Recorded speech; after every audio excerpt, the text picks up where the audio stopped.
kaninyo. Tinutlo gikan sa Ebanghelyo sumala ni San Lucas.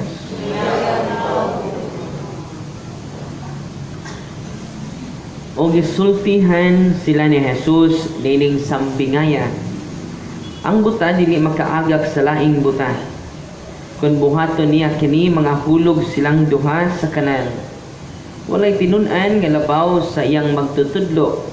Apan kun ang tinun-an hingpit nga nakat-on sa tanang gitudlo kaniya, may sama siya sa iyang magtutudlo. Nganong nagtan-aw ka man sa puling sa imong isigkataw, apan wala mo tagda ang truso diha sa imong mata. Unsaon mo man pag-ingon sa imong isigkataw, ambi, ako'y pakuhaa sa imong mga puling. Nga wala ka man gani makakita sa truso sa imong kaugalingong mata. Maot, kuhaa una ang troso nga naa sa imong mata aron makakita ka pag-ayo o makuha mo ang puling sa imong isigkataw. Ang Ebanghelyo sa Ginoo. Mga igsuon, happy anniversary natong tanan, no? So, angay kita magpasalamat karon og ang pinakataas nga pagpasalamat mao kining Santos nga misa. Karong adlaw di ay ang fiesta ni Saint John Chrysostom. Dunay sa hindot nga panultihon, no? Ingon siya nga magluya ang akong adlaw kung di ko makasangyaw. Magluya ang akong adlaw kung di ko makasangyaw, no? Ang uban po nato dinhi, no? Magluya po ang atong adlaw kung di makayaw-yaw. Opposite po ni Saint John Chrysostom, no? O karon ang pagpasalamat nato ngadto sa Ginoo. O balikon nako ang pinakataas natong pagpasalamat, no? Mao ning Santos nga misa. Nya naman matud pa ni Saint John Meriviani, no? Martyrdom, Holy Eucharist is greater than martyrdom. Liko na ko, Holy Eucharist, Holy Mass is greater than martyrdom. Because martyrdom is an offering of men to God. Well, the Holy Mass is an offering of God to men. No? Ang Santos nga Misa, labaw pa sa usa ka martiryo. Kaya ang pagkamartiryo, mauman ang pagpaagas sa dugo alang sa Ginoo. Pero ang Santos nga Misa di ay labaw pa ni ana. Kaya ang Santos nga Misa mao ang pagpaagas sa dugo sa Dios alang sa tao, no? Doon nami hugot parokyano ba, no? Yang sa among shooting dito, si Brad Lulot akong kauban dito Miss Anda di Boracay, no? Yang sa hugot parokyano namo gulyat, no? Ibingaw ra siya ni Brad Tiban Santos Langit, no? Sa hugot namo sa among hugot parokyano, no?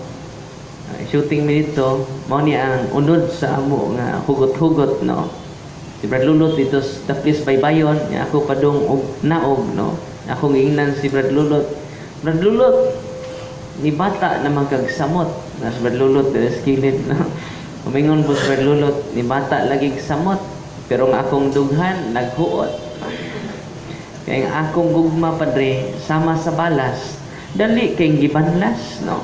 Huhu pagkadimalas, no? Nga ako pong iingnan sa Brad Lulot, ang gugma pud sa Ginoo sa imuha sama pud sa balas, way pagka-pupas. Ayaw na si gukod, ayaw na sig apas, no? Sa tao nga kusog kay mudagan, no? Sa tao nga ang gugma dali kay nihunas, no? Tinghunas man pud to, no? Diha na sa Ginoo, Brad Lulot, makakita kag tiunay nga gugma og wagas. Kay sa iyang kaugalingong dugo siya ni paagas. Aron ikaw ug ako kitang tanan maluwas. Atong pakpakan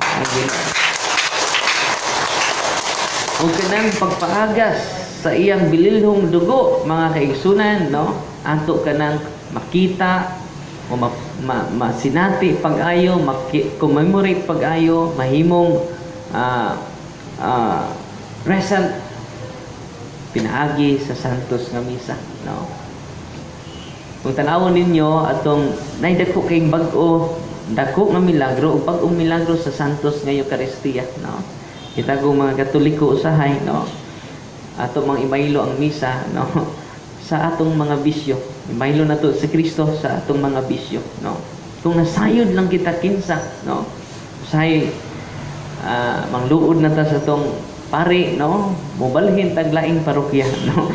Adto na ta mo simba dito. Pero ang tinuod mga kaigsunan, dili man pari ang inyong gianha niya sa Santos nga misa.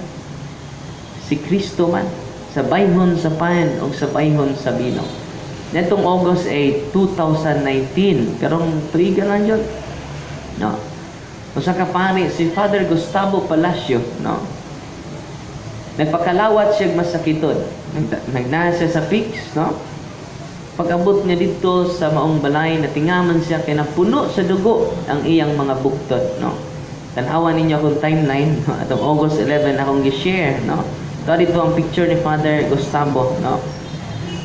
Palacio, napuno niagas ang dugo, no? Sa iyang mga buktot. O pag-abli niya sa PICS, katong consecrated host, kayang dala para sa masakiton, nahimong tinuod nga unod ni Kristo.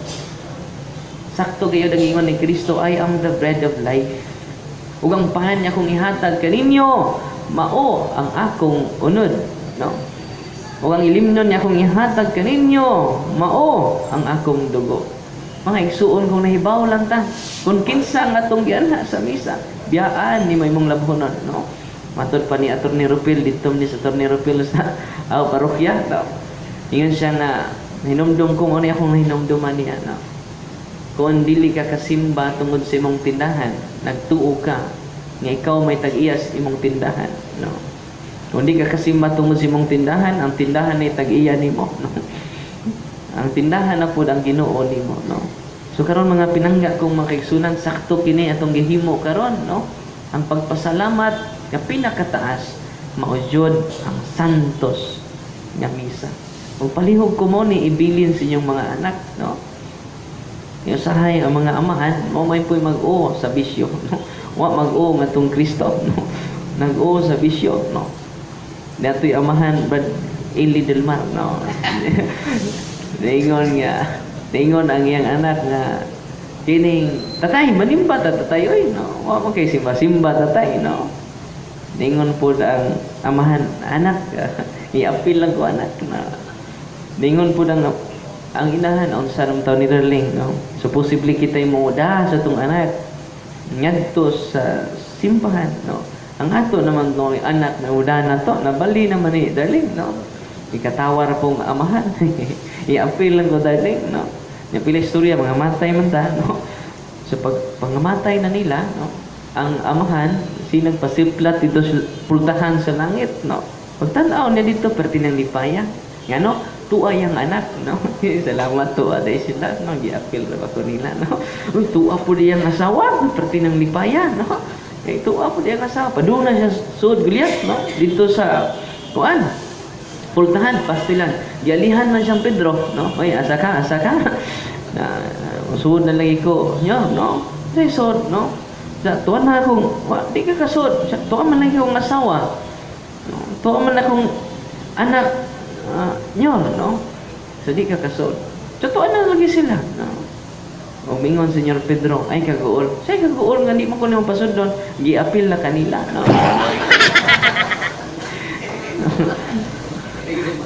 Delikado na mabina, no?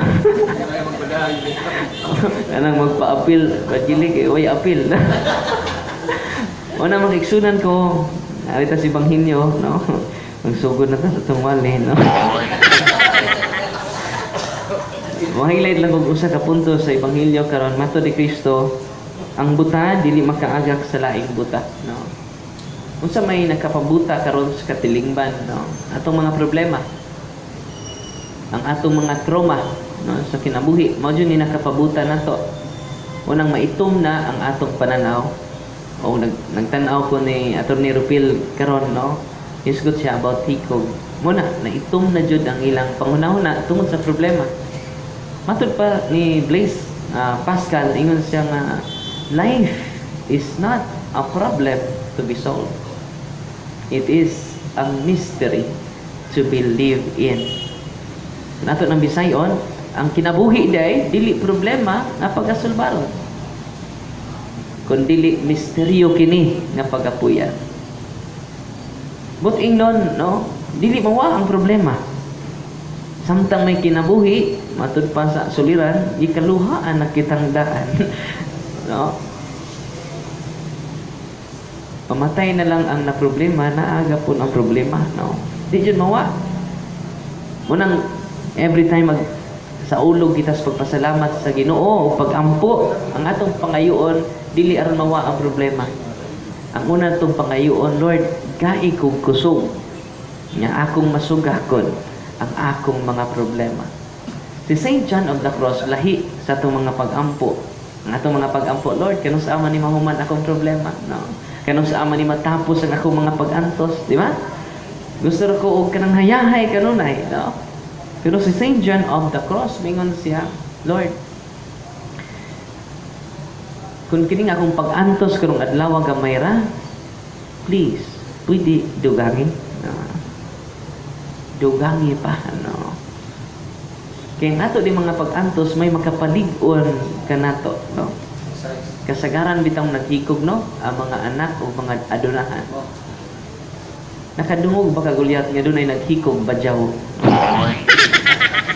Attorney, na report nga, na badyaw naghikog? Ikaw, inay mamina. Nakadungog mo? Wala. No? Ano man, anad sa kalisod. Tanawa na inyo mga anak, gianad ninyo hayahay. No? Kanunay nyo hatod, kuha. No? Di nyo pasakyog tricycle, di nyo pasakyog jeep. Dali kayo na. Malukapa sa mga problema. No? Tudluin ninyo yung mga anak sa kalisod. Aron singon ni anak, no? Malig-on sila. Sumuna nga, kining pagkabutan na to, no? Tungod ni sa problema. O, mo ni, timan ininyo, usahay ang atong i-identify dayon ang mga maghihikog nga psychological illness. Tinuod na, no? Pero labaw sa tanan, dili lang ni problematic ting mga maghikog, dili lang traumatic, labaw sa tanan, demonic, no? Mga 90% ang duol nako, no? Mga nanggihikog, no? Nang react jud ang one of the family members. Gaan ta mo example, atong July 9 naghikog dito sa Bohol, dili na ko mention ang sa lugar, no? Kunyang hilak na sila, kay depressed for the whole family tungod sa kay naghikog. One of the family members, no? Patay jud, no? Dito sa babaw sa atik ang naghikog, no? Hilak sila sa kutubangan o ningon ko nila doon na ba yung mga misteryong nahitabo before naghikog ang imong anak? Ang iyong balay, pasabot ako, doon na ba yung mga something na tiaw, no? Doon na pa da. Ito 1980s, pagtukod na mo sa mong balay, ang among balay gisabligag, daghan kayong dugo pa da. Natingagod mi. Yan ang daghang dugo. Ingon po ko nga, basig inyong silingan may disablig, no? So, may silingan pa kay kami may kinaunhan, yung nagtukod itong lugar. Misteryo yun, no? Unya ni sagbat ang maguwang sa naghikog. Sa father, before naghikog ang akong manghod, nakakita kong itong nga tao nagbitay 3 times. Diin man nagbitay sa among balay, no? Kita ko father, dili danggo, kita ko. Uy, open yung mga third eye, no? Dapat ato na i-close. Third eye is not a gift from God. It is a curse from demon. Matod pa ni Father Jose Francisco Sequeira, Chief Exorcist sa Archdiocese of Manila. Dapat na siya i-close, no? So, maingon ko niya, ato na i-close. So, pag-close, before i-close, nag-prayer for, nag-seal mi sa lugar, niya, normal kayo siya, conscious kayo, no? Na ako'y dokumentary no? Kita si Rupil gani, Attorney Rupil gabi, no? O niya, nitabo, magkaigsunan, pag deliverance na nato, no? Dito na, no? suka na siya, no? Sign nga mo guwa ang demonyo ulyat, musuka ka, no? Maubo unya mo tugab, no? So ang sign day nga mo guwa ang demonyo gikan sa tao, suka, ubo, nya tugab, way labot ng mangutot. Labot.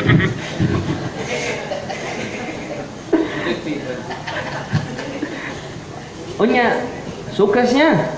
Magsuka niya, paingon ako, in the name of the Father, and of the Son, kurog sila na, and of the Holy Spirit, Satan, tell me your name. Ikatawan na siya. Wahahaha, nawa na siya. Wahahaha. Isikaran ako, no? Isipaan ko, no? Nawa na siya from being conscious to unconscious, no? Ipag-ingon ako, mga ligo gani mo, yung mga CR ninyo, no? Ang gamiton niyo nga prayer, sa ngalan samahan, sa anak ug sa Espiritu Santo, pahawa mo mga daotang espiritu. Sign of the cross, no? Nya sa po mga ligo ta, no? Lahi man pud atong ritual, no? Bagili, no? Tabi.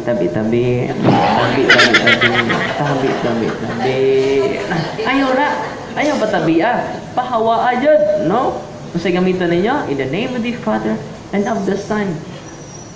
Dinhi nako sa ministry, sa exorcism and deliverance, dinhi ko naka-appreciate the power of the cross of Christ.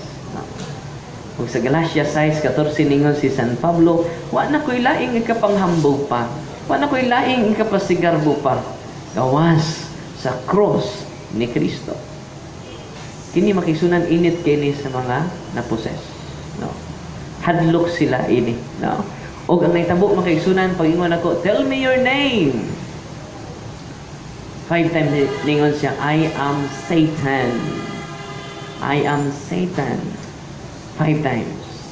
Pag human nagsulti ningon ko, Satan, are you the one responsible of the suicide of her brother?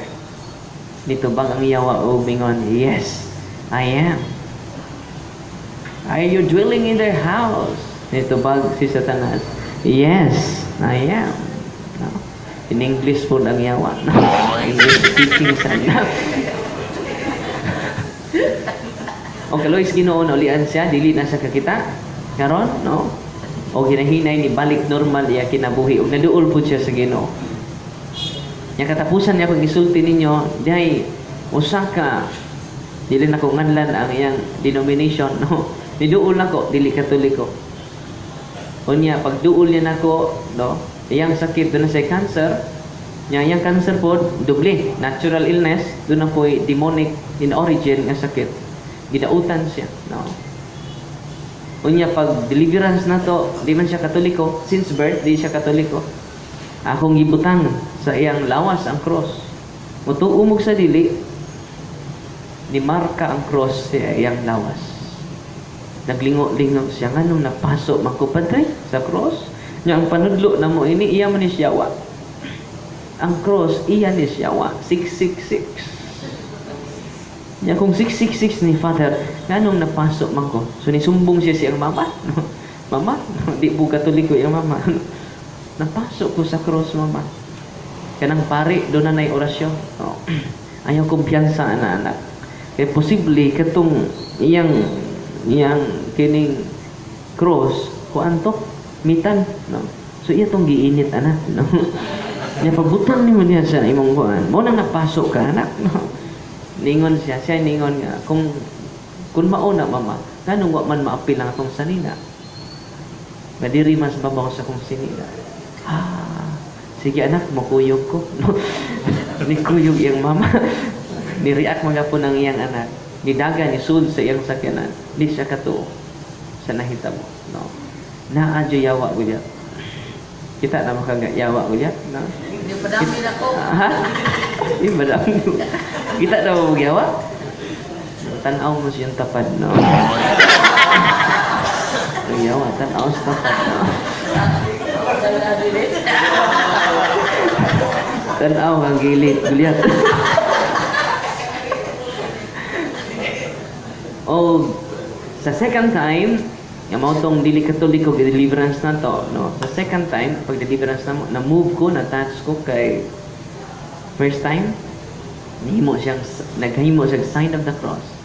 Father, in the name of the Father, and of the Son, and of the Holy Spirit.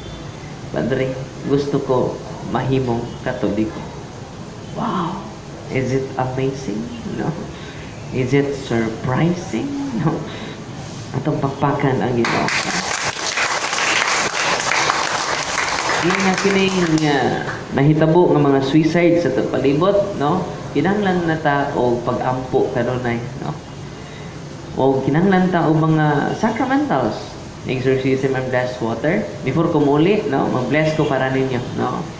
Unya palit mong pure olive oil, rock salt, unya gamitan na ninyo kada adlaw. Kada adlaw. Nya wanay mabiktima ng family members na to sa demonyo, no? Unya katong dunay mga sakit sad, mga ayo, no? Katong mga di katog, makatog na mo using the exorcism and blessed oil, no? Yung saon ninyo, i-cross sa inyong agtang, yung tutunan, yung mga senses. Appeal niyo mga anak. Promise, human ini, kung ninyo na i-bless inyong kagalingon, nindot inyong tog. Napay tog dire? Na. Nindot inyong tulog. Tungod sa nindot inyong tulog, di na mo kamata.